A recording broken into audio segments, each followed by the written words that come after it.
I'm just running around.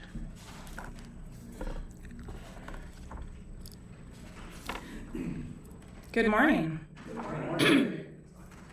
All right, well, at least y'all kind of sat close to each other.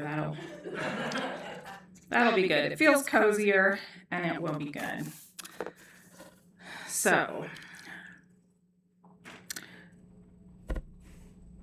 I'm glad that each of you is here this morning. I hope a few more people will trickle in with some time over the next hour. But because some people will come at 10:30, and some people won't come because of the cold weather. But let's stand and sing number 310 together. I know whom I have believed.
Thank you. We sounded pretty decent and hearty. All right, I just have to find a pen.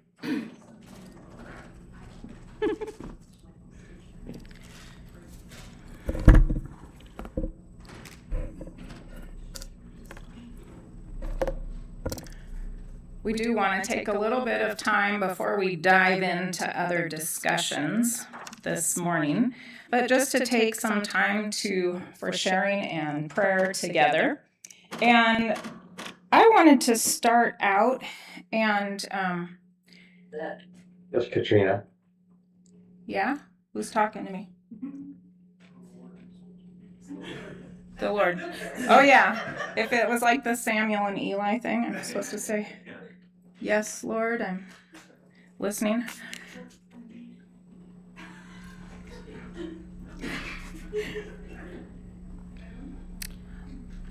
I wanted to thank you all for the way that you showed love and care, deep love and care for both Marilyn and her family this week.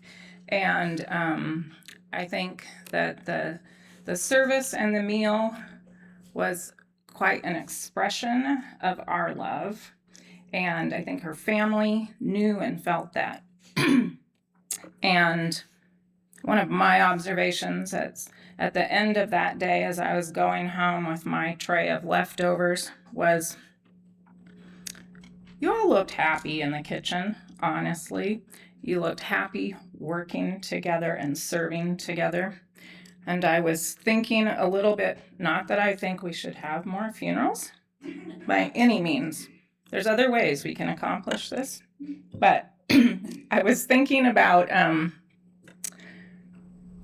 the Disney movie Beauty and the Beast, and when all the characters in the house start to wake up as their little kind of human selves, and they're getting ready for company, and they're all excited, and they're singing the "Be Our Guest" thing. And there is a line from that seriously, like 30-something years ago, when that was a new movie, it really struck me. And the candle guy says, "Life is so unnerving for a servant who's not serving." And I have thought of that so many times over the years for myself that I thought about it again on Monday night, that I think this is a group of people with a gift of hospitality and that loves serving. And there was a certain amount of energy and joy that I hadn't really seen for a while. So that's one of my joys for this week that I would like to share. A concern that I think we can share together is that, unbeknownst to most of us, Tom Newland was in the hospital again for a few days over last weekend and early into the week. Sounds like it was like a bug, an infection bug, and they whacked him with some good, strong antibiotics, and he is home and on the mend. But I don't think people in their 90s bounce back quite as fast. And I think they could use our prayers. Anybody else? What do we bring today? Yes.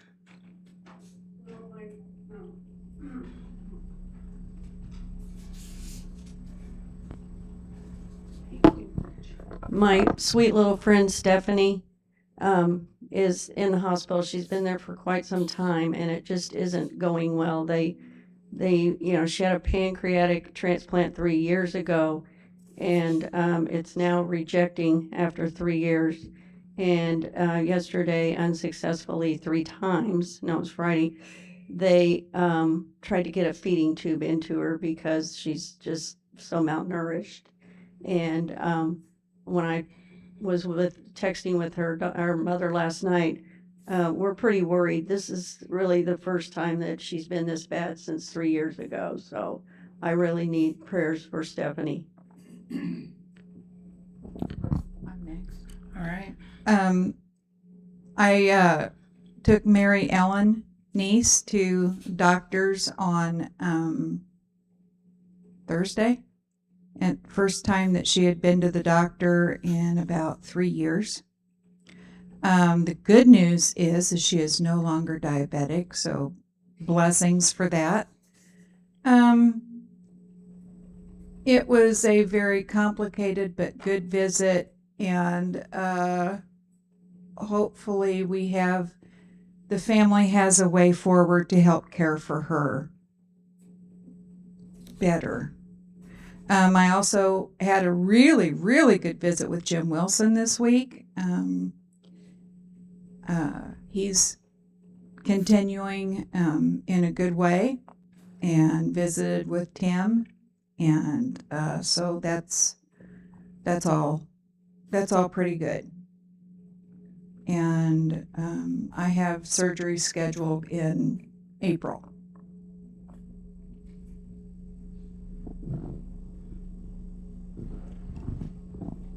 I'm just going to say prayers for all the people around Bloomington and southern Indiana that were affected by the tornadoes? My good friend and Clark's best friend from high school is in his last days of cancer, and we were blessed to be able to visit with him last Thursday. He hasn't been conscious since then.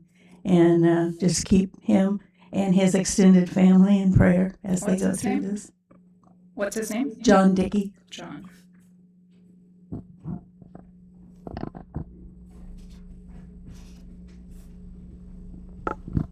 Ron won't say anything, so I'm going to say he had a fainting, almost fainting episode on Friday night and went to the ER yesterday.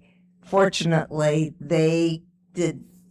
fortunately or unfortunately, they did not find any cause for that. So I would just ask for prayer for him that he has no more of those, because it really scared me, and there was no way that I was going to be able to take him to the ER. So it was a very interesting early morning experience.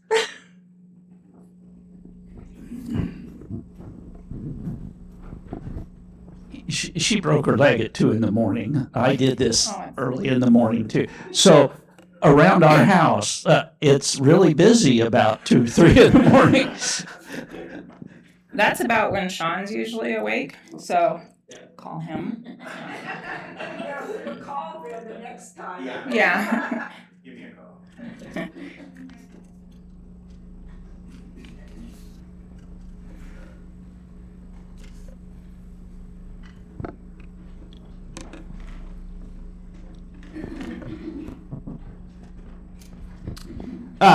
In addition to working with Western, I work at a small Friends meeting in Ohio and pastor there. And we have an older member who's a retired Friends minister. And she has a grandson named Silas who's come to some of our inter-yearly meeting programming. And he is entering an intensive kind of drug treatment program. He's been struggling the last couple of years. So if we could hold Silas in the light, I think that would be good for the next couple months.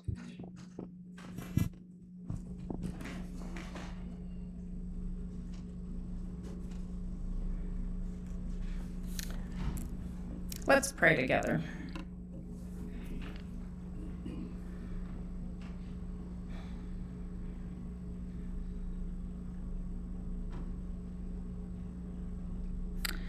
God, our list of concerns looks kind of big this morning. And it's a good reminder that each of us has concerns on our hearts and minds that we bring with us and that we carry for other people as well. I thank you that your cupped hands are bigger than mine, and that they're big enough to hold all of our concerns of our hearts. I thank you for the evidences of ways already that you are present and intervening in our lives. Thank you for meaningful last visits, and for timely antibiotics, and for friends who can reach out and care and carry some of those burdens along with us.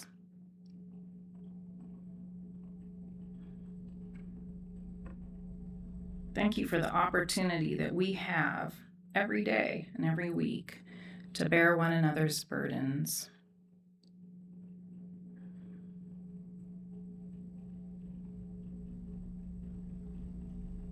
And I just ask that as we do that together, that we would be reminded that your yoke is easy and your burden is light, and that we share those with you.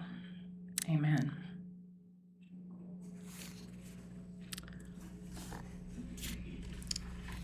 We are going to turn the rest of our time, almost the rest of our time. I told him we get a stretch break in the middle, and we need a few minutes at the end to collect ourselves. But we're thankful to have Tom All right, I'm thankful. I won't speak for anybody else. Maybe the rest of you are just nervous or something. I don't know. Maybe somebody's excited. But Maybe. we're thankful to have Tom with us this morning. Well, thank you, Katrina. It's good to be with you all this morning. We're roughly here, so I'll be this way. So we had one gathering already to talk about sort of the past, both for the church and kind of socially, and to very, very, very briefly summarize, pretty much all religious groups experiencing massive decline over the last 70 years. We're no exception. We're kind of right in the center of that, experiencing decline over about the same duration, about the same amount as many other groups, especially the mainline groups. And it's kind of left us in a place where younger generations, one, have no strong inclination to look to an existing group for community, and they have very little exposure with groups like ours, and sort of lack some of the cultural familiarity with what groups like ours do. So we have a culture clash where younger generations have that limited exposure. We are still doing things largely the way we've done them over the last 75 years. And I think there's some adapting to do if we want to grow and be vital again. And I said at the beginning of this that, there's a decision we make where we can be outward facing towards our community and try to grow and adapt ourselves to our new situation, or we can be kind of inward facing and protect ourselves in the ways that we have done things. And I'm convinced from what I see that leads to decline and eventual death. And that's a choice that we have to make. And I also told you I would be very biased towards being outward facing and trying to move towards growth. So I'm going to talk a little bit about some scripture to start us off, to just very briefly about why I think that. And I'm focusing on a scripture I use a lot. It was our annual session scripture last year, Romans 12, verses 1 and 2. Therefore, I urge you, brothers and sisters, in view of God's mercy, to offer your bodies as a living sacrifice, holy and pleasing to God. This is your true and proper worship. Do not conform to the pattern of this world, but be transformed by the renewing of your mind. Then you will be able to test and approve what God's will is, his good, pleasing, and perfect will. And for me, especially the passage about your true and proper worship is being a living sacrifice, for me, that orients faithfulness as being about change.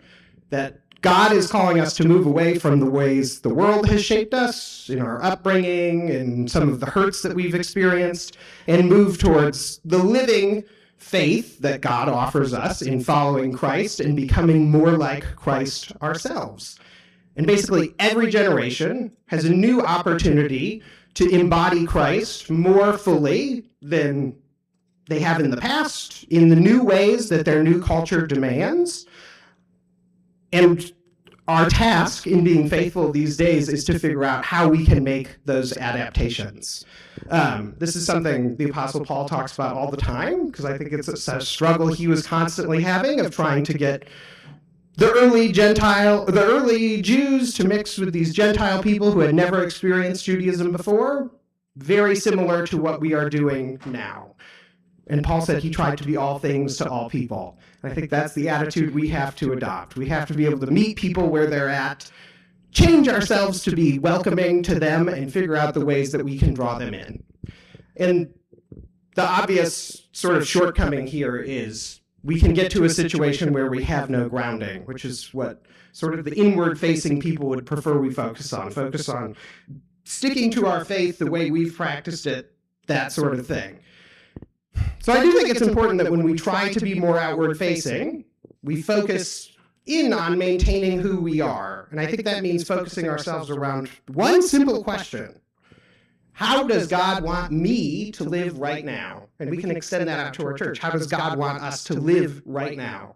And is the work that we're doing, whether it's our worship services, whether it's our small groups, whether it's our visiting, does that work orient around getting people to focus on how does God want them to live and supporting them in living that way? So that's my very simple and short argument for focusing on change and grounding it in the Bible a little bit in the ministry of Paul, which I think is very relevant for us today.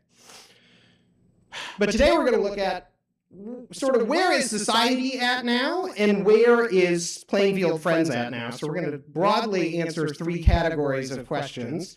What do people believe these days? Do those beliefs fit with Quakerism? And are they actually looking for church? Is the first category. We're going to look a little bit at what does Plainfield as a city look like? And then what does our meeting look like? And then we will take a break. And then we're going to talk about outreach and how do we do it and do we want to do it? But we're going to start.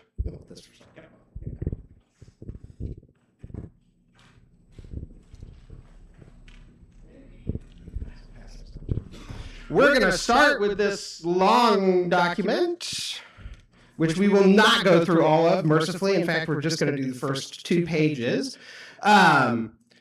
But this is a noted sociologist, Christian Smith's, sort of summary of what our cultural beliefs look like right now for younger generations, especially as they pertain to religion. So he calls it an analytical model of the zeitgeist. The zeitgeist is just kind of like the culture younger generations swim in. These are the beliefs they were exposed to. They're kind of their default beliefs. Not everybody has the same ones, but like this is what most people hear. And if you want to do an in-depth study, starting on the 3rd page, I have like fully summarized all of his points, which is like 37 points or something. And I've added a secular interpretation for each of the points that we generally have a negative opinion of. So anytime you're making a statement like young people these days, it's that kind of interpretation. And then I've also, for almost every point, added a positive Quaker interpretation. So it's a way of seeing the beliefs that younger generations have that totally fit, I think, with Quaker theology. If you want to go into these in more depth, you're welcome to read the longer parts after the 2nd page on your own. I'd be happy to meet with people and talk about it. But I've also summarized them on the 1st and 2nd page. So there's 4 takeaways about the general culture, and there's 4 takeaways about sort of the wider religious culture. And what we're trying to do here is start to deal with this problem of cultural mismatch, where we have skeptical people with very few connections to organizations like ours and little familiarity or comfort with faith. And how do we reach out to those people in a way that works for us? So these are probably people who are in no other intergenerational spaces. And I'll give you an example of this that was amazing this week from my life. I was getting my hair cut. I get my hair cut by a 21-year-old gal who I really like. But she was talking about a family member who had passed away. And I said, "Oh, how old were they?" And she's like, "Oh, they were really old." How old do you think that person was? 47 years old. So she is clearly not in a space regularly with older people. I go to church, I pastor people, I visit people at the hospital. I am very familiar with the fact that 47 years old is extremely young to be passing away. But for her, she's not in another space like that. She has no exposure to that. So these are just some small examples, but people are not in intergenerational spaces. If you think about some of the things we do at church, we started today singing a song. Other than maybe karaoke, they're probably not at a place where people publicly sing or sing together. It's just a foreign concept. And they probably don't go to a place where someone would be giving a sermon like Katrina or Suzanne would be doing. It's just all stuff that's very foreign. So, the sort of summaries here of like what people believe and what's important to them. I think the first major takeaway is that people are really interested in something that's about developing their self, and that people have a sense that they have a true self, that they have a moral responsibility to develop themselves, that happens in like a non-linear way. So they have setbacks, they have major bursts of progress, and that ourselves, which I think actually Apostle Paul was just saying in our passage, are constantly subject to outside pressure from cultural forces and internal hurts that we've suffered. And they're trying to achieve a healthy self that is comfortable, is supportive of others without being controlling in any way, and draws from a wide range of sources for personal growth and relying primarily on their own subjective experience. So when you hear that, what do you think? Suzanne, go for it. Oh, we need a mic runner. Bill, are you okay doing that? Or okay, thank you. You're getting your exercise today. So in the past couple years, I have noticed in different groups that I'm a member of online that and in the Christian academic world, that there's been a realization that the Western Christian, which is us, like North America, maybe Central and South America less so, that Christianity has evolved into a, like you said, a highly personal experience, whereas the Eastern experience is a communal experience, that it's not so much about my, pardon me, because people are going to flinch here, my relationship with Jesus Christ. And that's a very Western statement that you would never hear out of some of the Eastern Christians, because there it's more about the entire community's relationship with God. It's different. And that also includes our independence as adults. How much can we help I unfortunately, in some of the places I have ministered, I meet a lot of people who shoot themselves in the foot all the time.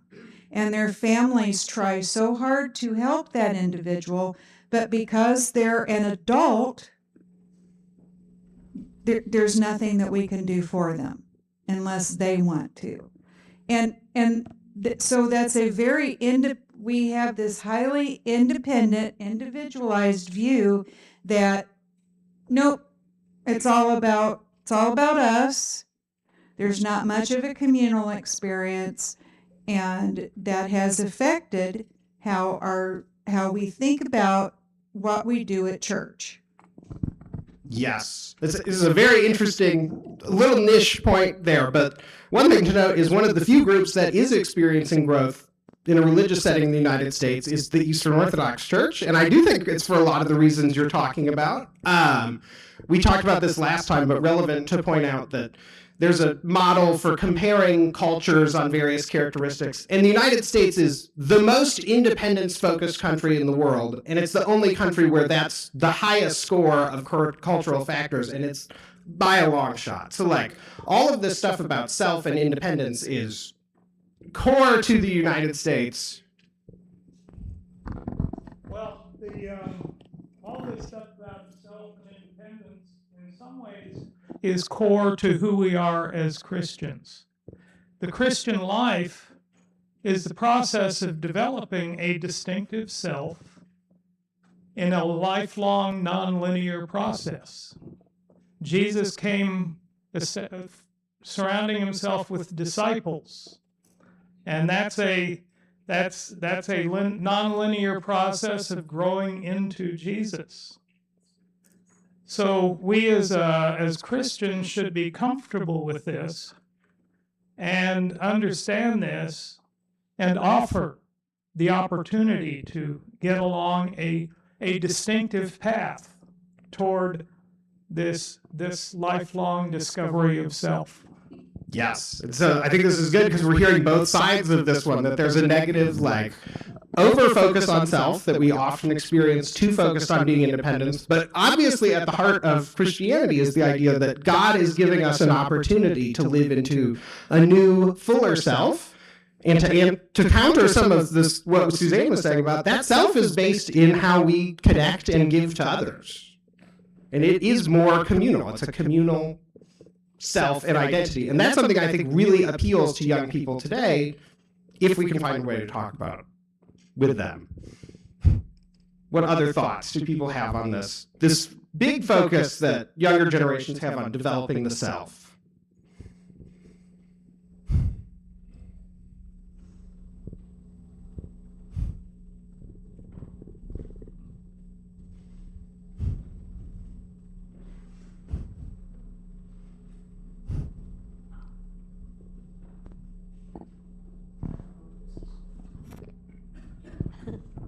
I don't know if this is focusing on the big picture of what we're talking about, but I work part-time and I work with mostly young kids. They're servers or hostess. This is a Cracker Barrel, and I'm at a loss with them talking with each other. They're just into themselves, their phone into themselves. Their conversation is heard by a lot of different people, which probably isn't good conversation. And the only way I feel like I make a difference is how I am, and I probably don't fit in, but yet they include me if we're talking, And I'm lost. I am lost when it comes to the young kids. They don't have any sense of. I don't think they have any sense of right and wrong. A lot of times, their right is their way. At least that's what I'm. Sure. So you experience is like a strong sense of like that sense of self for them. Their subjective experience is what's important. I can totally see how you would experience that. And I think you're doing a really good job of expressing some of this like cultural mismatch. And we're talking about it on the church side of things, where people might come here and be like, whoa, what's going on? But when you encounter their culture in the wider world, you're like, whoa, what's going on? So, yes, totally. Sure. What other thoughts do we have?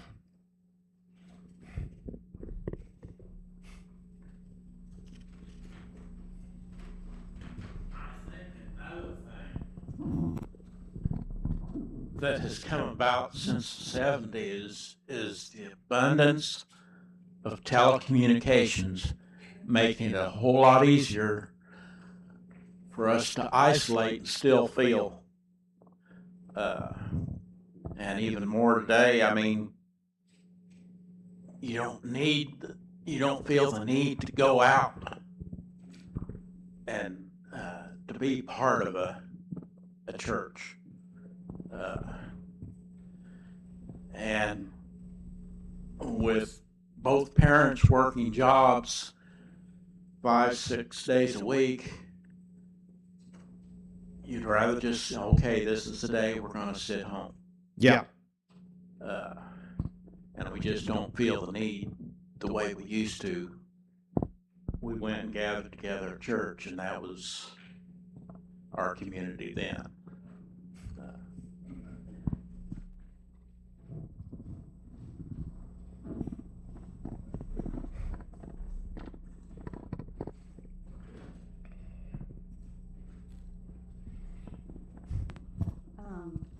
I think maybe it might be hard for someone who like is a similar, like I'm in my 30s and I'm not really sure that I can pinpoint how to, like if someone said, oh, how do I get involved in the community? I would say, well, what's a community? Yes. You know what I mean? Like outside of my family, I'm like, not really sure. Yeah. So I think there's also that aspect is what does it look like?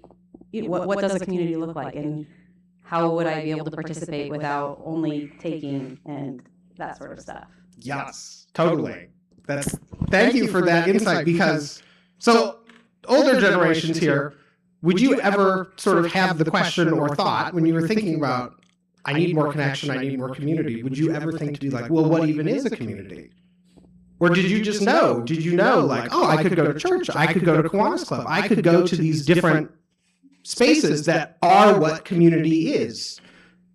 Whereas for younger generations, those things are much more nebulous. This is a great transition point to our second set of assumptions about sort of institutions, which is basically just that younger people have the absolute sense that institutions are not to be trusted in any way.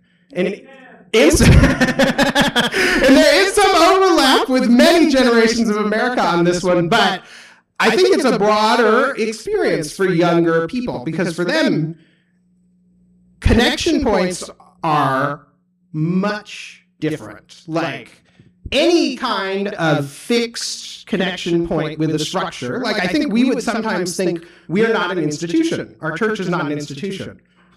Plainfield Friends meeting is not an institution. Maybe the yearly meeting is an institution, but Plainfield Friends, not really. But for younger generations, it totally is. You come here, there's committees, there's like a fixed structure of how things happen. I know we're not big on hierarchy, but clearly there's somebody who's like in charge for the day and handling these different tasks that are their fixed responsibilities, where if you take connection on structure, it's people connecting directly on whatever topic they want in whatever way that they want. This is actually like a pretty fixed structural form of institution in comparison to what younger people are used to. So I think it really does bring up for younger generations, well, what would a community like even be? It's different than much of what we experience. Okay, so let's focus in on the institutions are not to be trusted. Clearly some sympathy from Bill in the back. What do other people think when they hear that? That just institutions not trustworthy, should be suspect at all times. They're probably out to harm you, definitely out to manipulate you. Our country was born out of distrust for institutions.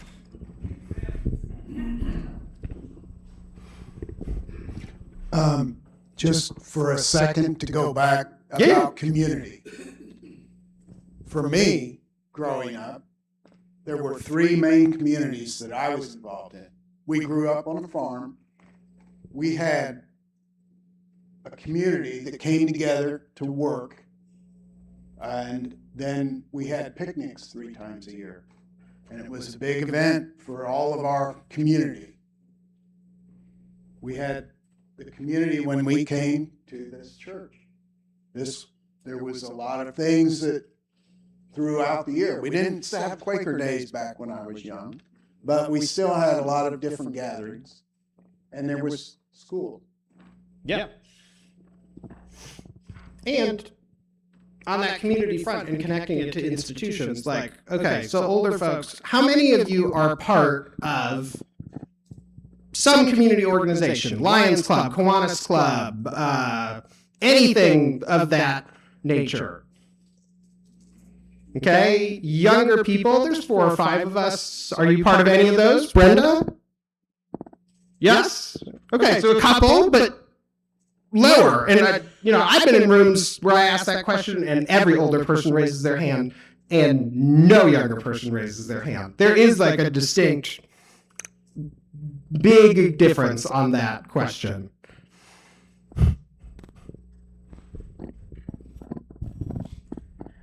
I'm thinking about my kids who are 28 and 31, and I think even they're in a smaller group than maybe than broader society of younger people who weren't raised in any kind of church setting. So.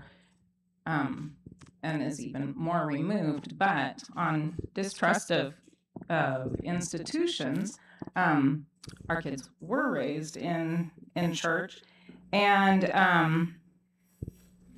it's interesting to me, and I think they feel like they've been betrayed and let down by church as an institution, and they have created their own community with a group of their friends who I think almost all of them are other young people who were raised in church, and most of them their parents in leadership of some sort.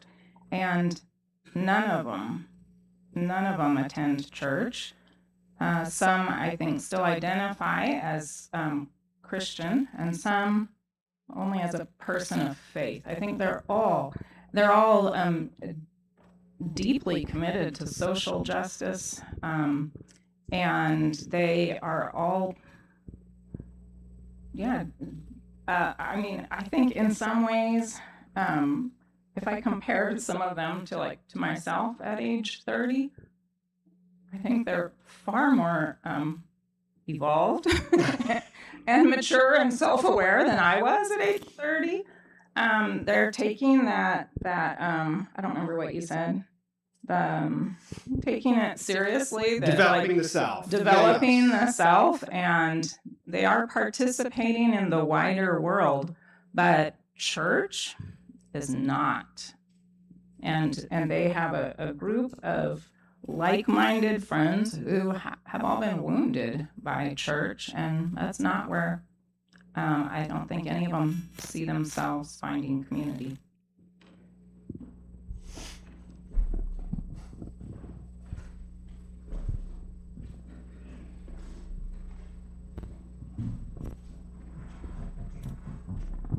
Most of these people's friends are like-minded people, and they consider each of those people as individuals, which is one of the things about the church I think is good.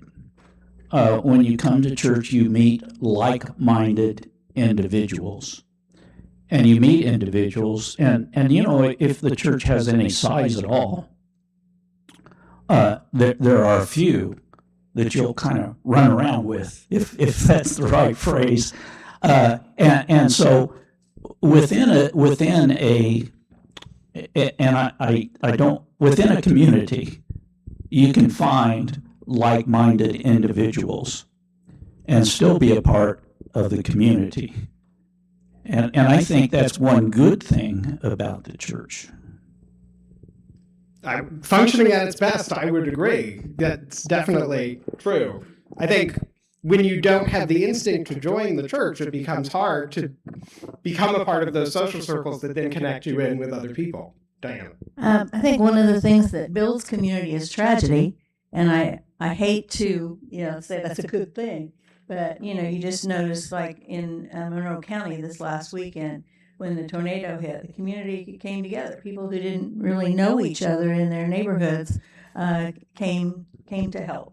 And we see that over and over. And I grew up in a community like that. Farmers don't live right next door to each other.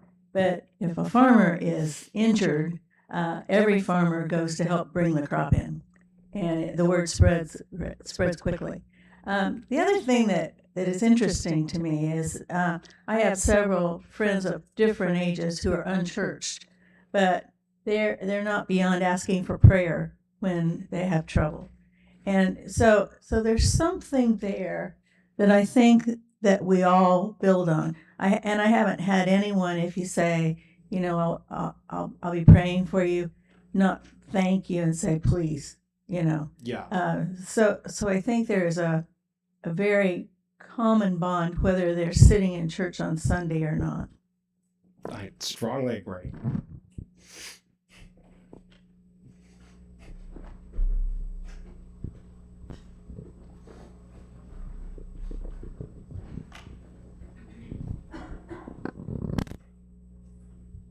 I'll try to be quieter. Two thoughts. One is a really extreme statement that contains a grain of truth, that every institution always starts to always begins to work against its original purposes for being. And that's extreme, but there's a great deal of truth to it. And the other statement about the younger generation is they just are organizing and don't recognize it. And so we need to identify ways they are organizing and figure out how we can join in that, quote, institution, unquote, that they are informally making. The church is organic. Jesus was organic. Quakers developed in a very organic way. Eventually, they got so big they had to actually form some institutions. And that brings me back to the warning about institutions.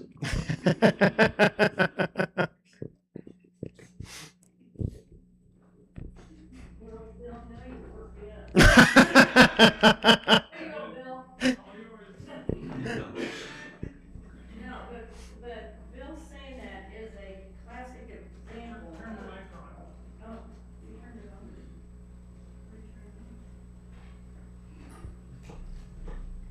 You could tell I never sang.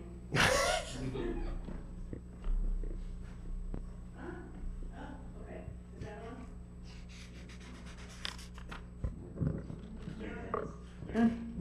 Okay.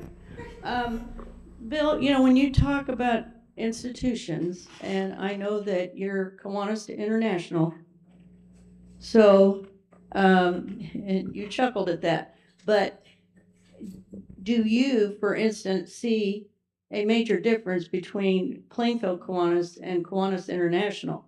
Oh, yeah. Do you see them both as institutions? They are institutions. Okay. Okay. I think the thing that comes to mind is our first Kiwanis meeting of the year. Do you remember? We were out at the Eagles, and I don't remember if it was Lori or Harry or you said, okay, when you stand up and introduce yourself, I want you to say what your goal is for the year. You remember that? What I really liked, I mean, there's 80 people there, probably, close to. And what you did hear from some of that community was, I want to know my Lord better. I want to do devotionals in the morning. I want to bring, mine was, I want to bring more young people to know the love of Jesus. So within that 80 people, to me, it was really cool to hear about 20 of them profess some level of faith. It made me feel better about some things. Let's move on to some of these other assumptions that we talked about a little bit. The third one is just that generally that modern life kind of stinks. That life seems harder for these younger generations that we were talking about with the phones already. We're bombarded with like an overwhelming amount of info that is just difficult to deal with. There's less economic opportunity, which is true just from a statistical standpoint, and that overall younger generations pretty hopeless about the state of the world and in many ways like the happiness possibilities of their own life.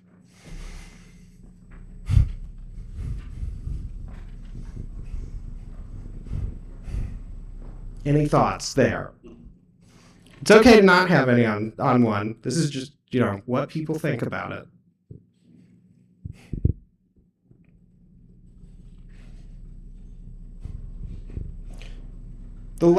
Okay, Brenda, go ahead. Yeah. It's okay to ramble. So I was just thinking about like millennials and generation whatever right now. I don't know, but my kids growing up. But we're in such a subscription world. Everything costs money. Like back when my parents were, my age, I think about when my mom was 2 years older than I am now when my sister and I were born, which is terrifying. But, we didn't have cell phones. We weren't paying for cell phone subscription. We weren't paying an internet cost. They weren't paying Netflix, Disney, Hulu, HBO Plus, whatever you can think of. There wasn't subscriptions, for a doctor. Like you can monthly pay for a doctor's office now instead of just going to the doctor on your copay or deductible. So it's different or whatever. And it's just constantly asking for money about everything, which kind of goes back to the institutional thing about churches are just in it for the money, or there's a lot of grievances about that as well. How we're spending, are we being appropriate financially and all that? But yeah, we're just in such a subscription world. So I had another thought about community, but I can't remember what it was now. I think it was something about it was on K-Love. I don't know if anyone's listened to K-Love the last few days. We're talking about community and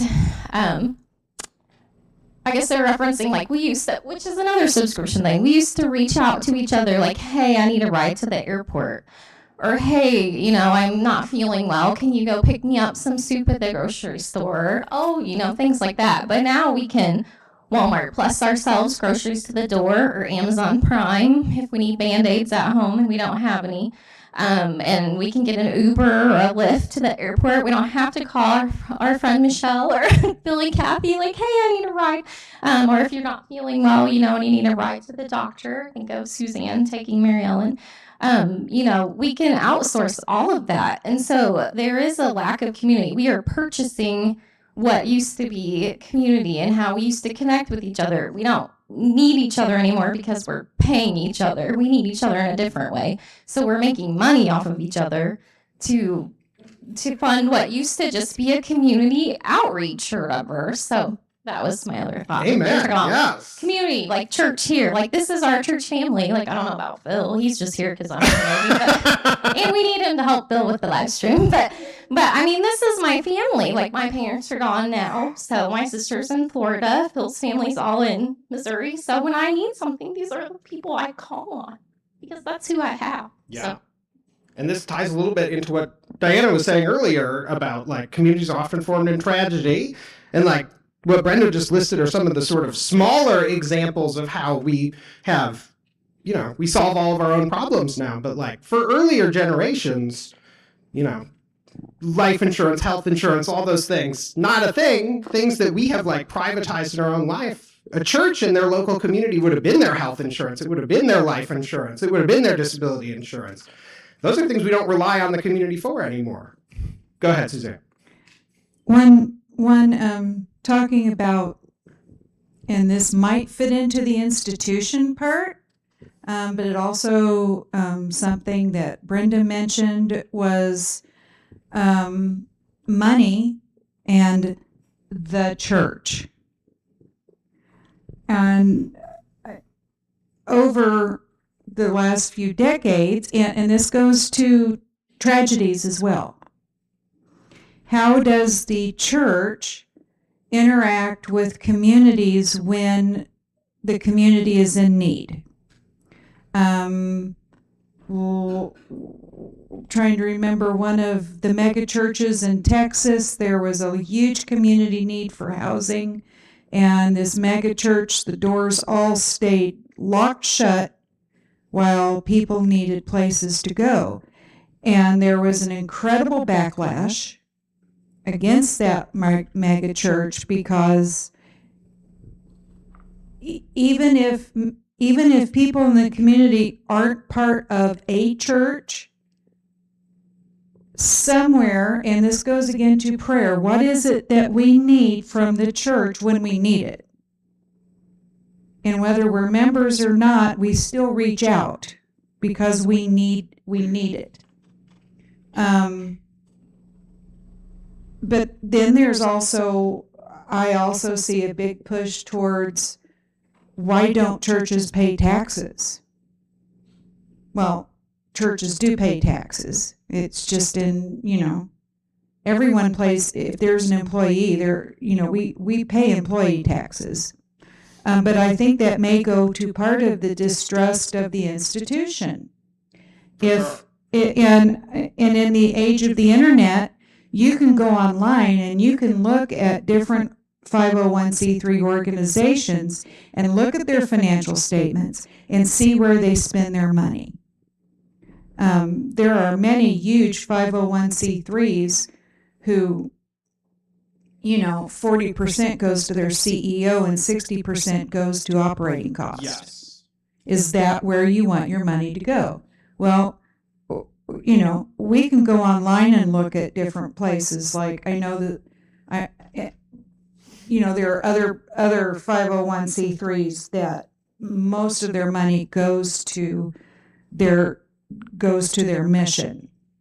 But that's part of that distrust. Where is my money is worth something to me. And if I'm going to give it to someone, I want to make darn sure that, you know, those folks are going to use it in the way they say they are. And, you know, for those of us who want to keep the lights on, that's a hard road to go. Yes, for sure. But, ran a 501c3, I know this. Please don't give me a refrigerator. Give me $50 to pay for the electric bill. It's not pretty. Electric bills aren't pretty, but it's necessary. Water's necessary. Toilets are necessary. But that's also part of that institution that isn't romantic and fluffy and pretty. Yes. I think more examples of that institutional distrust that tie into young people's sense in these last set of assumptions that real community is pretty hard and very rare. There was a good comment earlier that what is even real community? Younger people tend to have less familiarity with the real experience of community, of support, of connection, and they might not really even be sure what it looks like. And they're going to be very suspicious if you say you're offering that, and if you do anything hypocritical, they are going to not trust you kind of ever again. And they definitely have a strong feeling about community that I don't want to waste my life on conflict with other people, and I definitely don't want other people trying to control me. So there's all these suspicions about what happens in a community that younger generations have that make it even harder for them to sort of connect into community.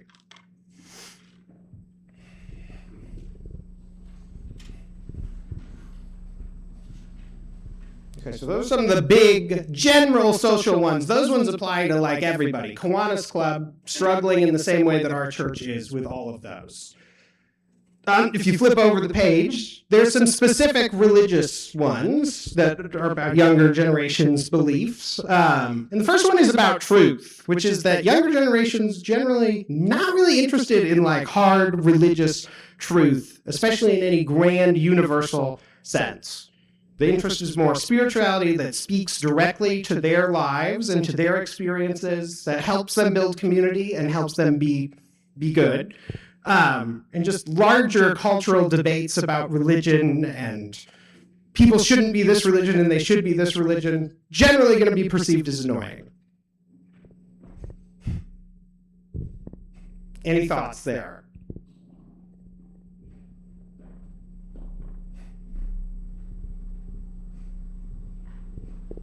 Let's tie in another one.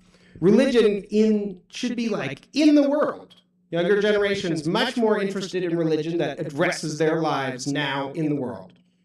Not terribly interested about questions about the afterlife or grand scale implications like that.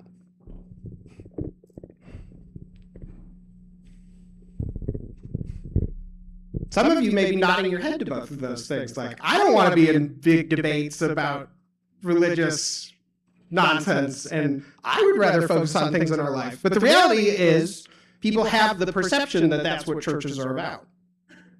Even if we don't want that to be what our church is about, we want to be about a spirituality that applies to people's faith. People have the perception that that's what we're doing. And I also suspect there are ways in which we are doing some of those things, and we certainly don't orient our practices around that more practical, life-centered spirituality. Go for it. Yeah, he's going to stay right here. Okay. I had a good friend who she grew up in church. She grew up in church. She got away from church, and she wanted to go back. And she lived in Cincinnati at the time, and she gave me the name of 3 different churches that she was thinking about. And I said, okay, well, let's look them up online. And so I went immediately to their belief statements. What is it that we believe? And there were a couple, and I said, well, do you believe that? And she said, well, I'm not really as concerned about that. I want to know what kind of music that they have and if there's a small group I can get involved with. And that's not, she didn't really, she's like, yeah, I can get around all that stuff.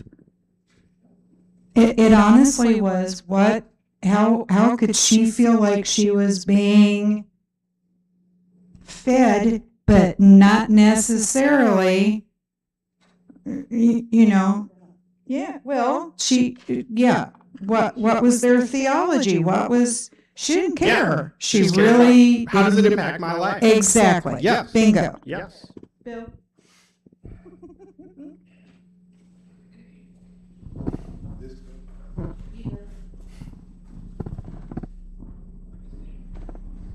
So tying it back into some of those thoughts about institutions, another big belief is sort of about religious organizations, which is just that they're not necessary and that they're more of a threat of being manipulative than anything else, and that they need to prove that they have value to their society and not just expect that they do, and that any hypocrisy they see, like Suzanne was talking about, is basically fatal for people's perception of a religious community.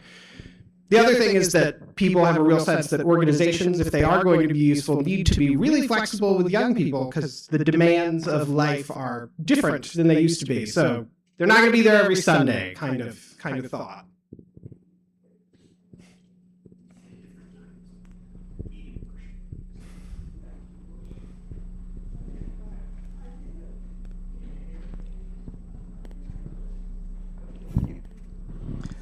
Are we on? Yeah. I'm thinking that one of the things that has always existed within churches and groups in general is conformity. Okay?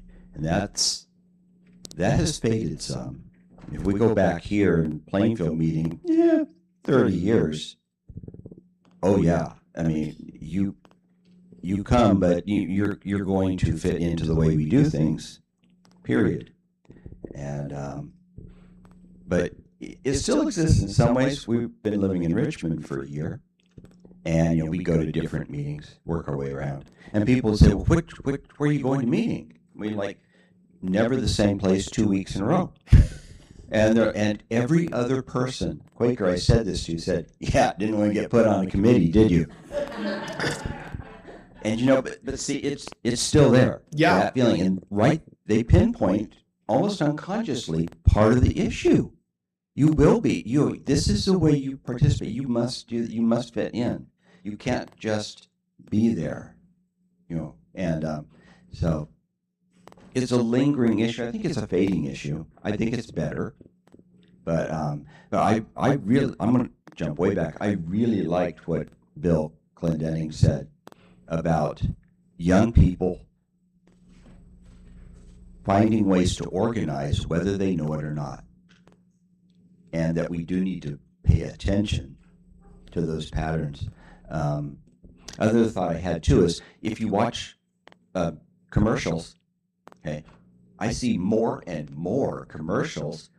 They're selling products, but they're showing groups of people together, young people together, watching TV, doing whatever it is that you're trying to sell them on. But they're still doing it in a group, face to face. And there could be some benefit to advertising.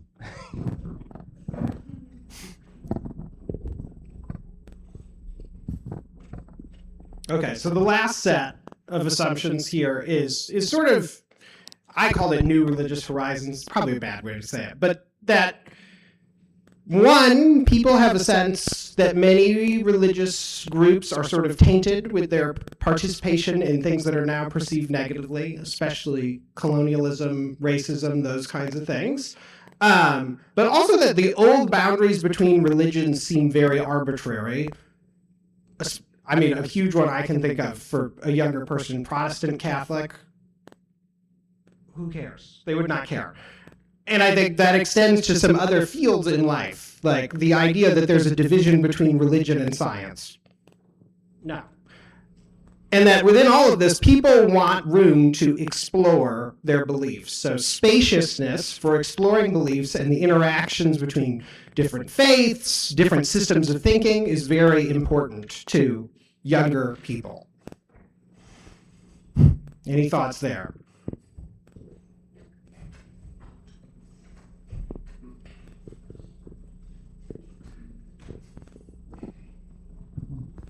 I'm going to talk about our daughter. She probably won't appreciate this. She is, in the town she's in, she is looking for a church. She, the institutionalism of the place she was just got to be too much. She has tried a couple, she's found a wonderful church, good people, very nice people. And there are two theological issues that are a little odd. They are Christian, they're just a particular brand of Christian. And so she's been the last couple of weeks in small groups with them, and they've talked about things, and she's testing out how willing they are to allow a person who is fundamentally a Quaker into their group. And and the issue is probably going to be baptism, although that might be worked out. But there's another big issue too, and whether they're willing to accept her disagreement with one particular issue that is a normal disagreement among Christians. So she's testing them out. And we need to be a place where people can test us out and see what kind of space and what kind of room we have. Yes. I think that's a helpful sort of closing part on these, because looking at these beliefs, I think I can simplify them even more. There's always a danger of simplifying stuff, I think, but younger generations are essentially looking for places where they can develop community, find themselves, and explore the world. And I think there's a lot of ways, and I think I hear people saying, like, well, it seems like a lot of this kind of vibes with Quakerism and fits with Quakerism in, like, a lot of ways if we can adopt our habits. But going to what Bill was just saying of, like, we need to invite people into a space where we can see how much we can really do that. How much are we communicating those things in any way to people? Like, clearly as an institution, when people are so skeptical of churches, of institutions, we need to communicate in some way that we are trustworthy, that we're worth being a part of. What evidence do we give people of that? What evidence do we give people on the outside that we are a close-knit community where you can develop really strong connections? And partially, how true is that? So, like, if somebody attends here for 3 months, are they going to have a whole bunch of new community connections here? Are they going to have people inviting them to dinner? Or will they have just come to sort of experience worship? And if we want to be one of those places where, like, we are inviting them into very deep community, obviously it has to kind of be like the people are trying to invite you in experience and not just worship. And then, thinking about exploring ourselves, exploring the world. What are we really doing that offers that? Do we offer something that helps people explore themselves? I think we would say, like, oh, our sermons are aimed at those kinds of things, our Bible studies. But do we have a structured way where we can help people who probably don't need more help, more support, more structure in that search, and give them guidance without judgment, give them a space without judgment, a supportive environment to do those things? And how do we communicate it to them that we do that?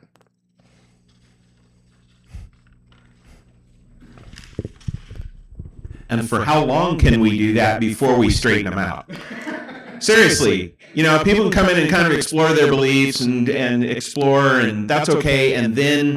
But then we got to really tell them how they ought to be. And so there, what of that is important? And we believe some things, and we believe they're true for people. So if they're true for people, how do we do that in a way? I tend to think it's convincement and by the way we live our lives, but we like to do sin management a lot of times and make sure that people, really end up seeing, it's okay for you to kind of explore that, but ultimately you need to really believe like us. And that's challenging. I mean, that's challenging for us.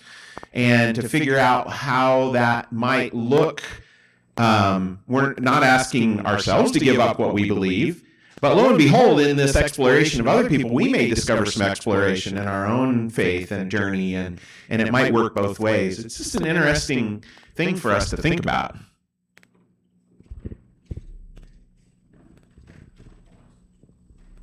Katrina's signaling me for a stretch break. But let's leave this hanging. We've heard what people believe. I think you guys are kind of agreeing that it kind of vibes with a certain kind of Quakerism that we could embody. So I do think there are people who are looking for more spirituality. Their beliefs kind of overlap with ours if we can adapt ourselves a little bit. And I just we'll come back and explore some of that. But I just want to run through some of the facts about the area, because we know that there are people nationally who have those beliefs. But looking at the city of Plainfield itself, so I'm going to talk about 1975. There were 8,500 people in Plainfield. Today there are about 35,000. So massive growth. It's basically grown 4 times over since 1975. And in the last here's some numbers just from the last 7 years. This is big suburban growth. 70% increase in the number of large apartment buildings being built, and a 22% decrease in single-family housing. There's a 20% increase in renting. There's 800% growth in the rental cost category of $1,500 to $2,500 a month. 800% growth. Huge decreases in every housing value below $200,000, but a 147% increase in the stock price between $300,000 and $399,000, and an 82% increase just in the last 7 years in people making over $125,000 a year. So lots of new people, lots of new growth. I can give you, my sense of this is probably a lot of younger professional people moving into suburban life. They lack connection. They moved a bunch. They would love some honest testimony about how to live simply and develop more communal connections. So lots of growth, probably lots of people who would be very sympathetic to what we're doing. But let's compare it real quick to Plainfield. 1975, there were 356 members. Plainfield Friends meeting. In 1975, there were 356 members, 155 people on an average Sunday. Today, 100 members, 42 on an average Sunday. This is from last year. So while Plainfield grew by about 4 times, Plainfield Friends is about a quarter of its former self. So clearly there has been a gap there. All right. So let's take our 5-minute stretch break here, and we will come back and talk about how do we bridge that gap.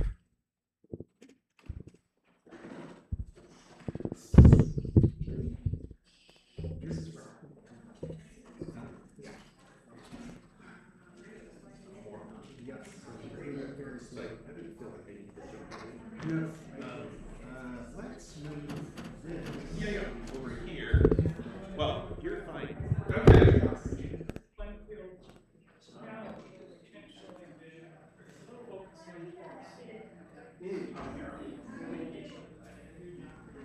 Interesting. Yeah.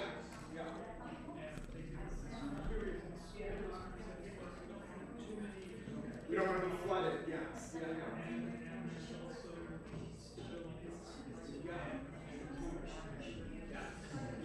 Yeah. And then for the church. And the friends move everything the right way. At the end of the day, man. Yes. I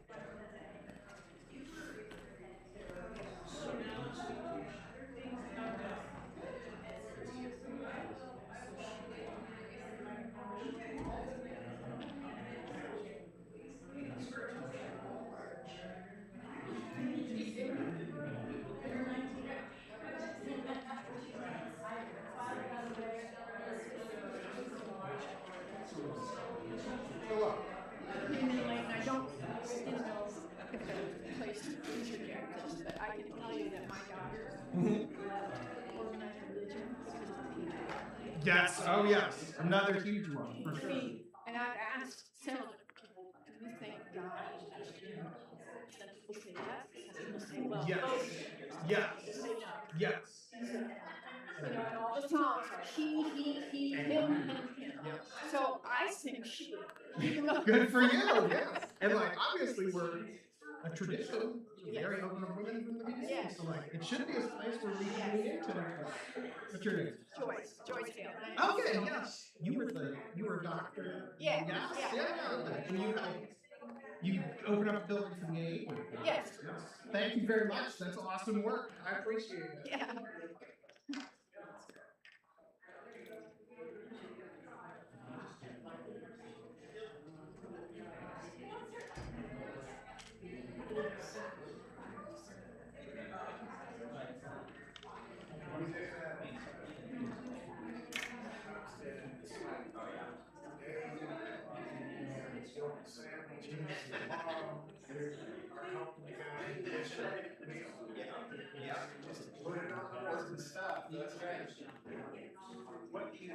What's the title of this going to be? This list. Well, I'm shifting things to what they would very different in time. So, the question of what to do after the next one.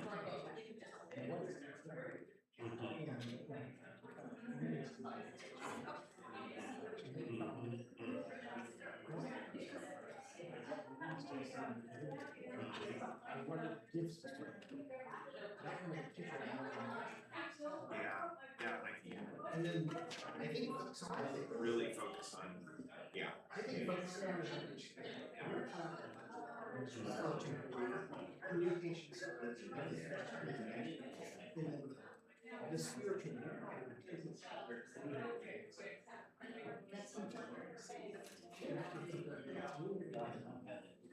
Just so many things I was thinking. I was just like, yeah. There's just a lot to hear. Yeah. So this list should be needs in the community, or Well, I think we should know that the needs of the community. Yeah, I think it's all outreach. I think it's outreach. What is outreach?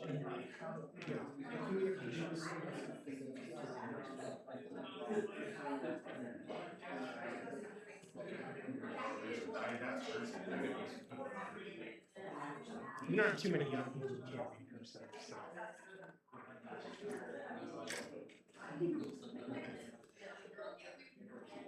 lines on this paper. We're in trouble. You freestyle. I think outreach thought. Talk about just communication stuff. Yeah,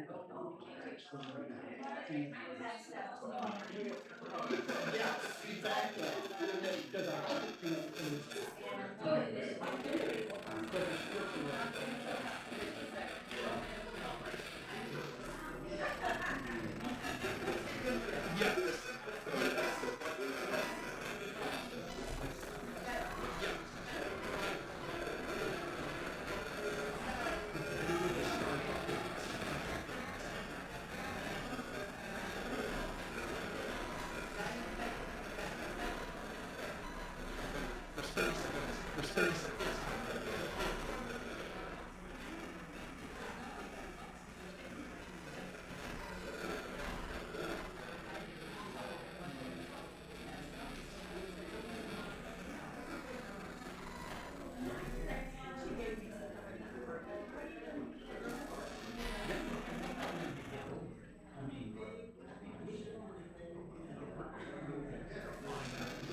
All right, folks, we should probably start coming back together since I suspect it'll take a minute.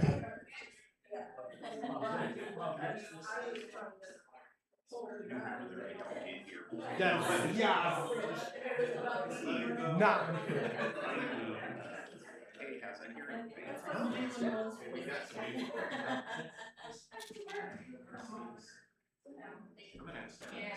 That's fine. That's fine. I'll scoot up. Just make we might kill Bill if he comes by the microphone. Just gotta be careful about. Yeah, just yank on this. Do you want a cookie? You have a free cookie offer. Wow. I'm good. Thank you. I appreciate it. Oh, you didn't tell me they're Girl Scouts. Oh, yeah. That was. Yeah, for The sure. girls stay home today, or are they here? Oh, okay. Yeah. Yeah. Which is too, yeah. I have a 3-year-old, and it would be a challenge. Yes. Yes. All righty, people. We are going to get back to it. And I think, we reasonably settled into, we have some sense of what younger people are believing, or at least the waters they swim in terms of belief. And it seems like it could line up with what we're trying to do.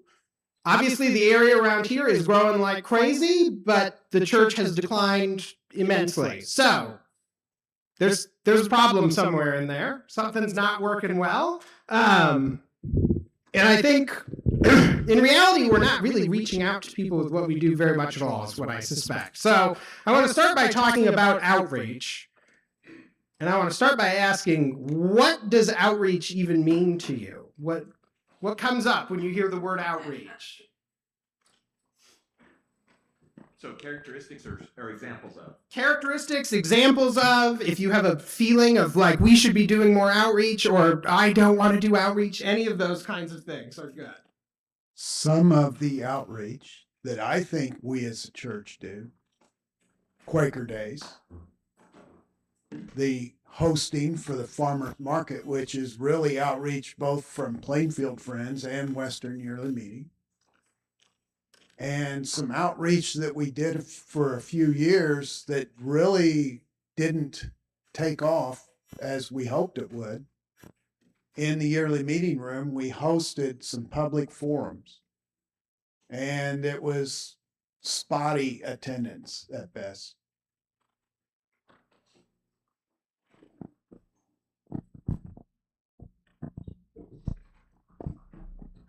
I think today, most younger people, it's social media.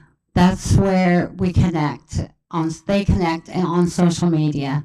So I know we have a Facebook page, but we don't have a lot of followers. I thought if we had something that we posted on Plainfield Chatter that has a lot of followers, or different Facebook pages, if we posted on there, we could connect with more people on social media.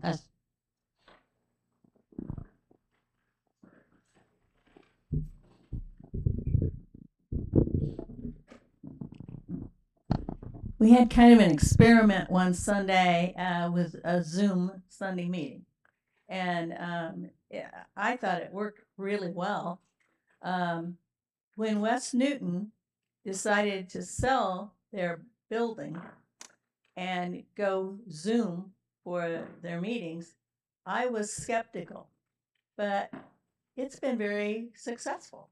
And in fact, I think they have more people on Zoom than they had attending their meetings. And, Sylvia's moved to Iowa and Brent Bill's moved to Ohio, and they're still part of that. So they haven't lost anyone that way, and they've brought in some additional people. I'm not suggesting that we change completely, but I'm thinking that there could be something that Friends Meeting offered even once a month. Sure. And it could be in the evening, and make it open to the public, make people feel welcome, and maybe kind of like the old public forums, except they don't have to come. They just have to dial in. I don't know if you wanted suggestions. No, I think that's good. Suggestions are fine too. This is good. Are there other thoughts that come up? Yeah, go ahead. That was from COVID. A lot of bad things happened, but one of the good things, we started live streaming. I don't know how many people, well, I've seen the numbers. If there's 20 views, it could be 3 people that viewed it several times. And Zoom, we learned how to use Zoom, which we kind of, some of us, like myself, forgot a little bit about And when I got back on Zoom for the other day, it's like, wait a minute, they've changed it.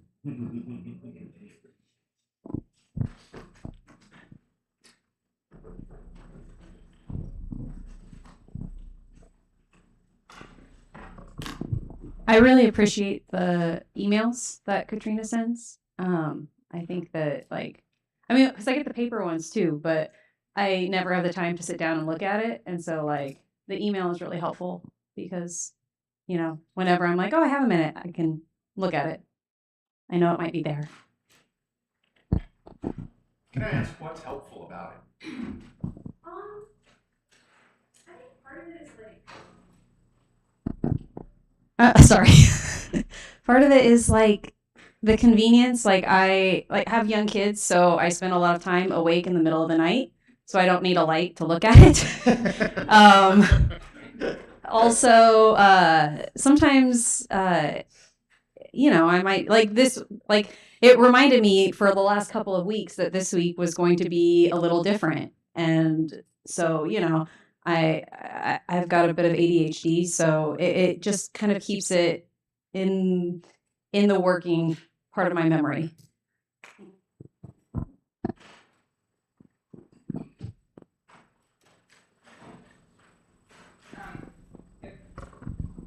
Okay, maybe. Okay. If I can push back or question a little bit, Bill, about Quaker Days and farmers market and stuff as being outreach.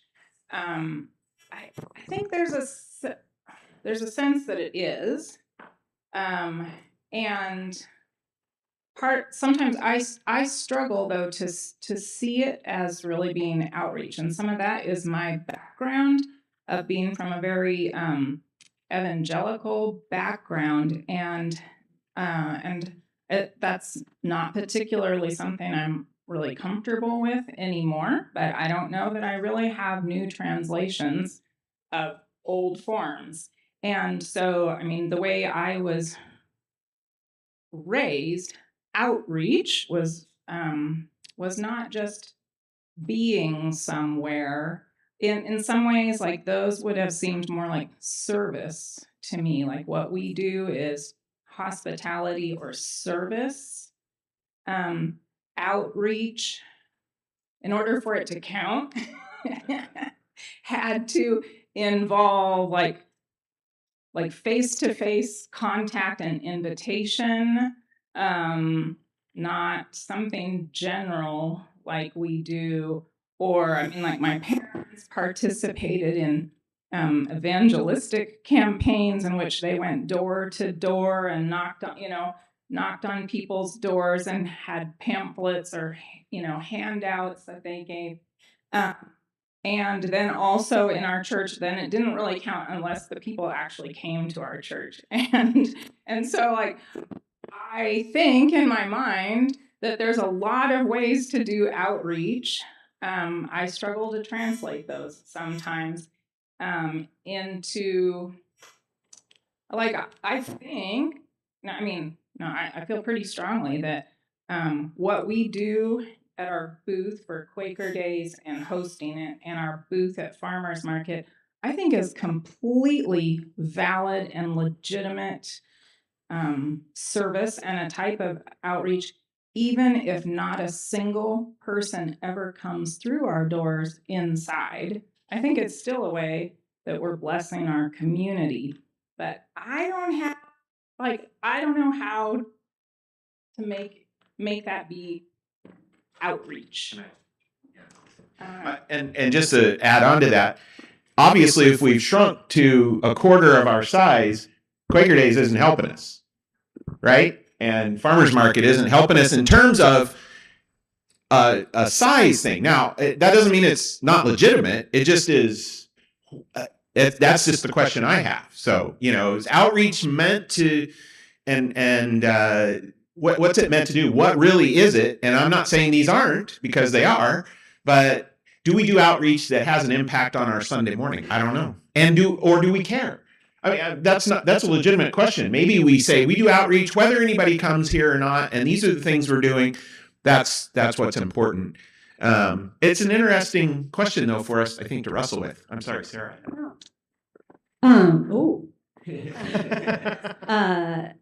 I've only been to the farmers market booth a couple of times, but is there like a sign up for the emails there for people who might be interested in hearing? Because I think part of it is there, like for me, I walked by there a couple of times before I came and visited, but like I was kind of nervous because you never know what you're getting into when you try a new church. So like if there was like an email sign up and they could see like, oh look, these people are reasonable. Yeah. So like,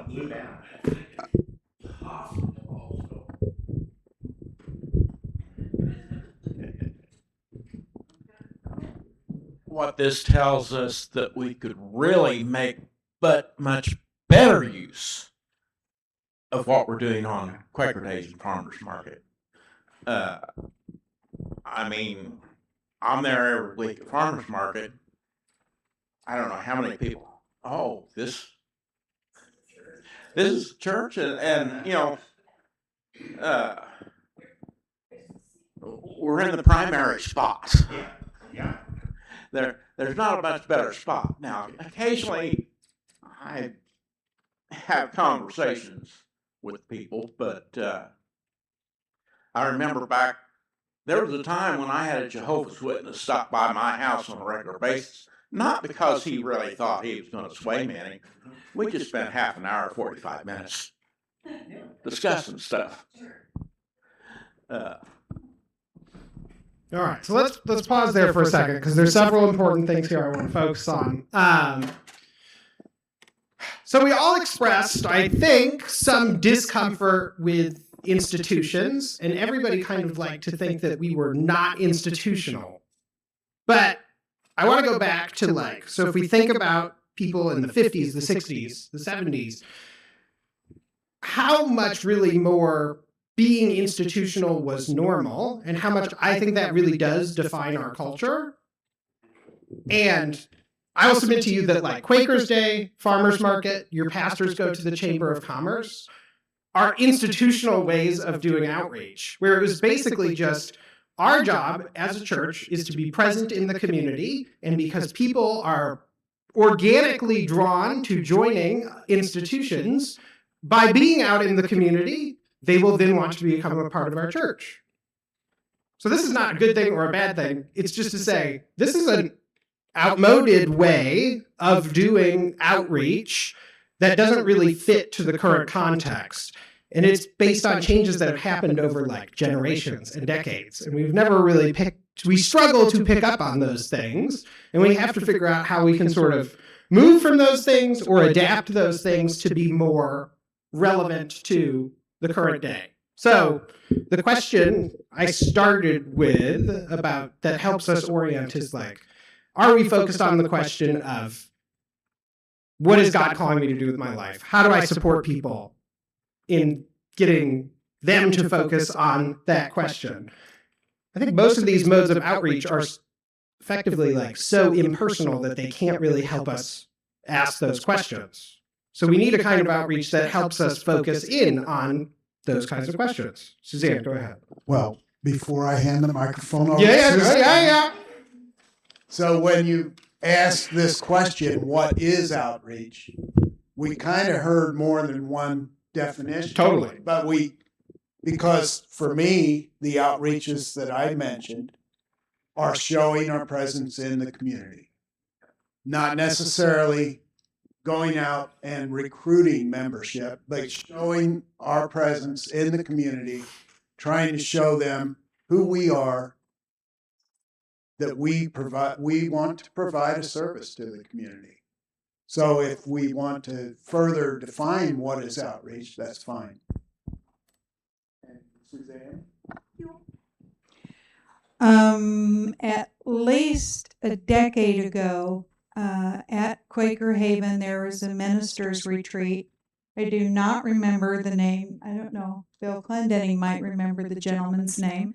We had a pastor who came and spoke, and he used a castle as a metaphor for the church. And he talked about, or Della, do you remember him? Yeah. I can't either. I can tell you all about him, but that's normal. Yeah. And he talked about he could sit inside his office in the castle all day long and have lovely office hours and no one would come. Or he started going out, oh my God, out of the castle.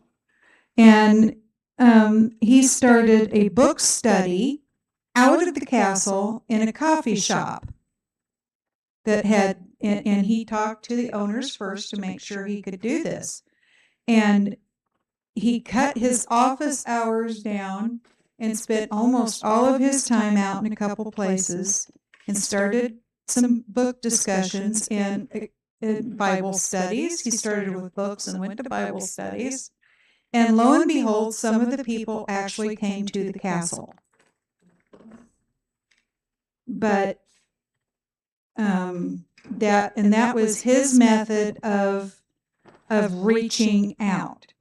I can also tell you that another local Quaker meeting for decades had a very popular daycare. Not one family from that daycare came to church. All those decades. I love the story about the castle. So, Judy, not to put you on the spot, but I know you do a lot of outreach for homeless. You and Linda have done that through the years. How would you feel about us? Don't you think that we need to outreach in that direction? Yeah, you want to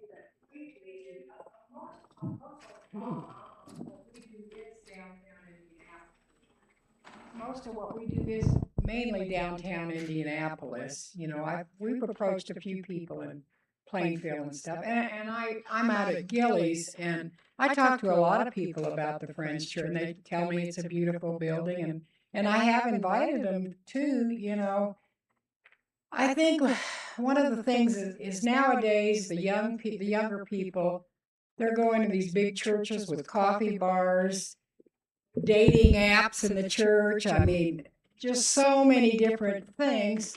And we're just an older type church with, and we do have some young people and stuff, but people just want something. You know, it's not like they're concentrating on the Bible and the Lord, and you know, they want something else. You have to kind of get them in and then talk to them and let them realize what life's really about. It's not coffee bars and dating apps and meeting. You know, you can meet people, but you know, we're a smaller group. You know, but I mean, I've been to a lot of different churches, and they do pull them in. You know, with different things like that, and then you know they'll have rock bands, and I mean, I've seen it all. People going across the stages with flags, and you know. But I mean, you know, it's not supposed to be. Church isn't supposed to be an entertainment. Yeah. You know what I mean? Yes. And let's talk about that real quick for a second. The sort of mega church question, and then we'll pivot a little bit, because you know, clearly there are some churches in the area that are getting a bunch of people, and I think this relates to what our area is like. So the growth has been huge. The growth has been, it's largely suburban growth, lots of people who are going into work in the city. And I think there's sort of two facets of that. You're going to get people who are really comfortable and happy with that suburbanization and want what I think effectively megachurches are offering, which is really easy access to sort of a consumer style of worship and religion. The other people that I think you get with suburbanization are people who are really uncomfortable that their life is sort of not connected to their neighbors in the way they would like. They don't have deep community attachments in the way they would like, and they're uncomfortable with what is largely a consumer lifestyle. We're probably not going to get the people who want the megachurch experience. But there's a huge number of people who do have that discomfort with some of the parts of their lives that are part of this suburbanization, who we can really appeal to. And Quaker testimonies about simplicity, plainness, going to be very, very appealing. So what I'm trying to say is, I think clearly our beliefs align with what some of these people are looking for. And with the amount of growth we see here, those people are there. So it's just a question of how do we break the gap we're experiencing. So Sean just came around and passed out your proposed budget. This is the budget for 2026, proposed, maybe passed. It is passed, okay, with some small modifications. And what I want to look at, just real briefly, is essentially almost all of your money goes into your pastor and your building, which is true of basically every church. But it's frequently said, your budget is what you do. So these are the things you're essentially deciding to prioritize. So one thing that will have to shift, which we're going to talk about more the next time we gather, if we want to do more outreach and reach out to people, is change how we allocate some of these things. And I know some people will say, oh, well, we use the buildings for these various outreaches, which is true. Our pastor does vital services, which is true. But how can we move those things to being more focused on outreach? So, Katrina, is any of your time dedicated to outreach in the matter that you talked about earlier? No. So we're just making a note of this for the future, that effectively, currently, we're doing outreach in kind of an outmoded way that appealed to the more institutional era, and we're not really budgeting anything towards doing new outreach. Nobody, I suspect, is we should make decisions that result in us doing no outreach and make us more institutional. So these are just decisions that kind of have happened by the way culture just slowly moving forward has happened. We have to be deliberate about trying to break and challenge those things to grow and to appeal to these people who we know now kind of can align with some of what we believe. Okay, any thoughts there? Because I'm going to, yes, go ahead. I'm just sitting here thinking that maybe what the people out there think of Quakers is the way back when Quakers, that we need to get our modern image out there. I became involved I read a couple of books and I went, my relatives were Quakers. I need to go check it out. And that's how I got involved in the church here. But I think a lot of people still have the old idea of what Quakers were back when. Yeah. And I think to some degrees we still are doing things the ways that we did back when. And partially we need to start experimenting with new things to discover more of who we are, and that will help us get who we are out into the world. We did have Sean is saying we had a very good reputation for outreach back when, rebuilding Europe after World War II, that kind of thing that doesn't necessarily fit with who we are now, but hopefully we can shift that. When I told people I started going to a Quaker church, the only person who didn't say what's a Quaker is my great uncle, who is an old English literature professor. And when you walked in, were you surprised that there were no wide brim hats and bonnets? The question I get in Richmond when I'm saying I'm Quaker is and that's a kind of Amish, right? I'm like, no, sorry. All right. The suspenders don't help. It's true. So I want to come back to how we do outreach, how we sort of shift some of these dynamics in our next session. But I want to talk about one more thing. Do you want to add something, Carolyn? Well, I wanted to say that Katrina and Sean did a great presentation to the Chamber of Commerce, less than a month ago. And Suzanne and Sean. Oh, no, it was Suzanne, and it wasn't husband and wife. It was Sean and Katrina. And Suzanne. Oh, Lord help me. Anyway, it was very, very, very well done, and there were probably 150 people in the room. Very well done. But there again, they're not here, so but we talked a lot about what we represent. Okay, so we're talking about how we can use our outreach to really become more relational and build more relationships. I want to talk a little bit about spiritual work now. So, kind of what we do here within the church. People are looking for things that help them develop themselves, they're looking for things that help them develop connection. What do we do as a church that does that? Remember, the center guiding question is how's God calling me to work in my life? How can we support people and do that? What does the church do that accomplishes those things?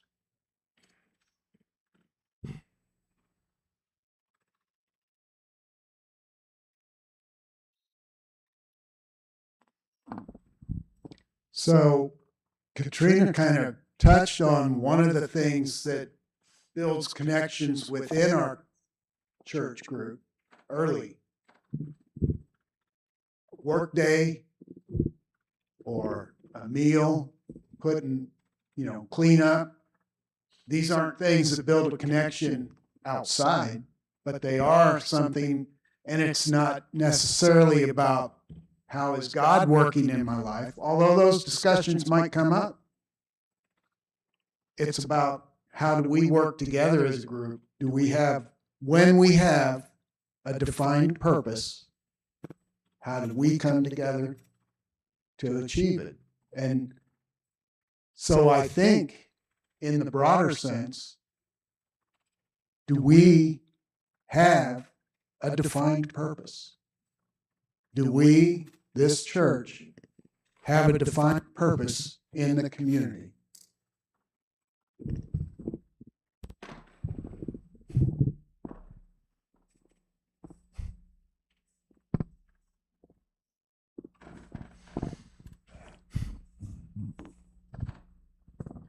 I think some people in this world are looking for quiet because there's so much. There's always something going on. There's always something to do. And I've heard people say, I would like to just go someplace to be quiet. Yes, and we can offer a meaning, not just quiet, but a meaningful version of quiet and supporting people in that. Yes, yeah. I had a conversation with Sarah quite a while back, and she said that time of quiet might be the only 5 minutes she gets in a week.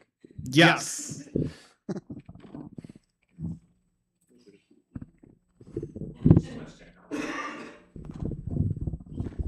I think this church offers what many churches do, and that's a moral compass. We use Jesus Christ and his teachings as a moral compass, and that is perfect. And I think that's what, when someone comes, I think that's partly what they maybe expect to hear or to see. Is a moral compass based on the teachings of Jesus Christ. I don't know, if that's what they expect. I'm just saying that's something we could offer.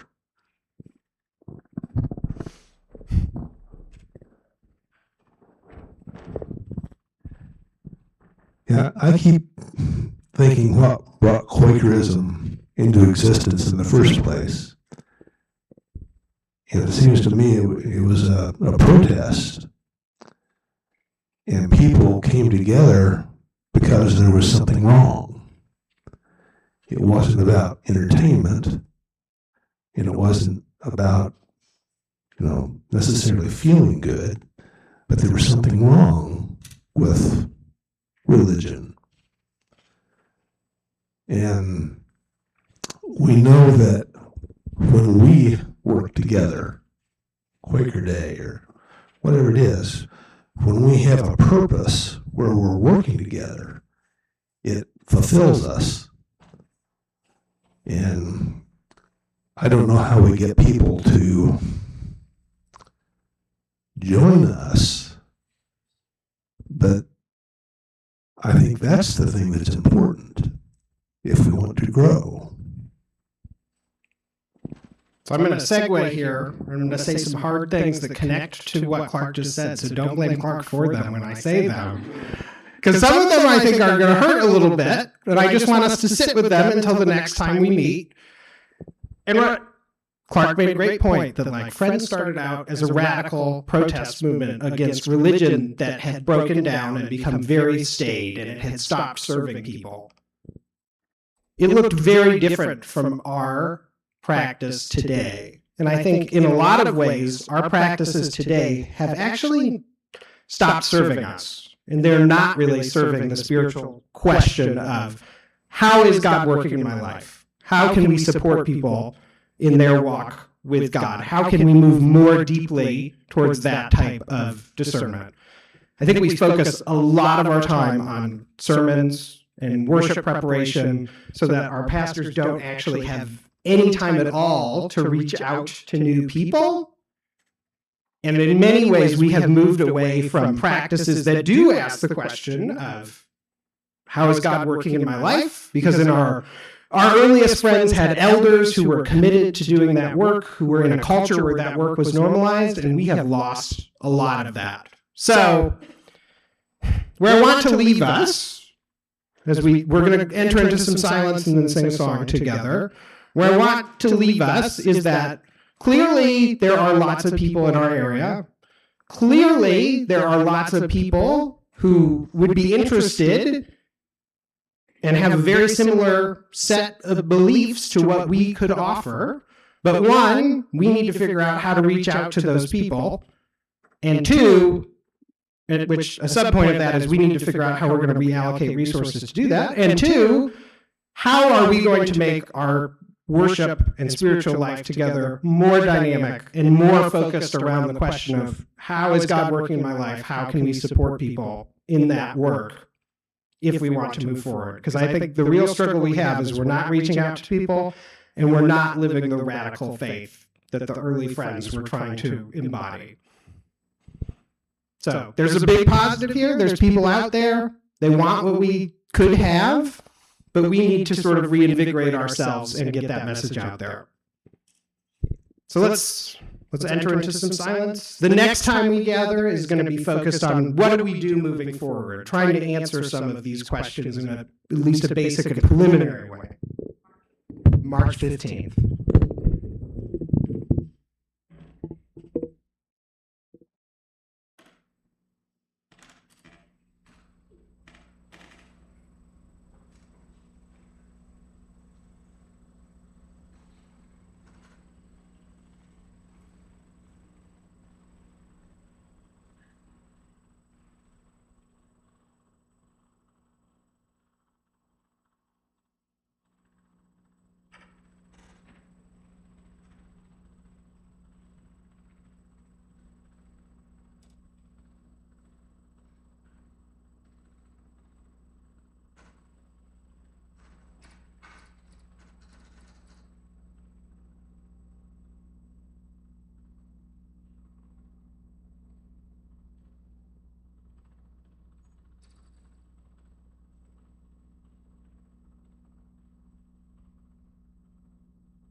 Sometimes this period is called a time of quiet waiting.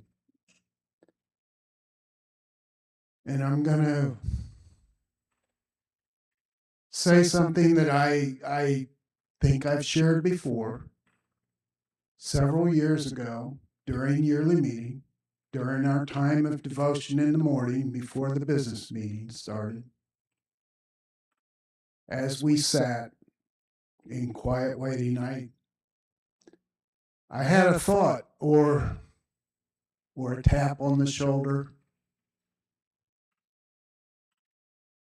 And I don't believe I had heard these words before, but it was, "And from the silence they shall rise and go forth." Well, at that point, someone rose and spoke, and I didn't hear the rest of that message. And I've never heard the rest of that message. But I truly do believe that that's the rest of that sentence is important to all of us for how we go forward.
I feel like I'm interrupting our silence. But I'm trying to be conscientious of our time, our childcare folks. Thank you, friends, for waiting and listening together. We're going to sing a closing song together, which is hymn number 449, Savior Like a Shepherd Lead Us.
Thank you. And we didn't really have announcements this morning at the beginning.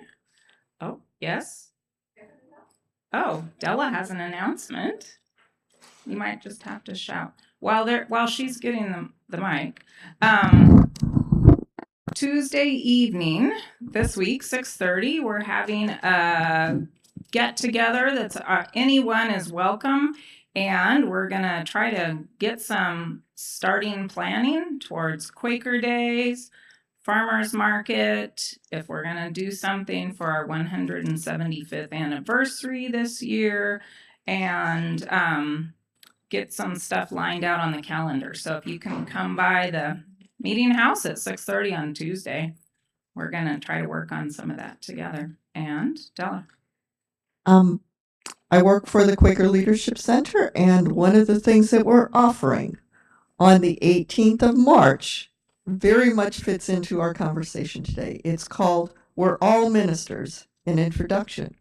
And it's 2 hours. Phil Baisley, it will be on Zoom, and it really is about going back to one of our very important initial principles, that we are all ministers, and not in the scary, you have to get up front and speak like Katrina or Suzanne or John or Tom or whatever, but that we all are given gifts. And part of the work we get to do is we get to help each other discover our gifts. So it will be fun, it will be engaging, and it's free, and I will send information to the office and let you know about it. Thank you. It's not so scary once you practice a little bit and get used to it. All right, let's pray together.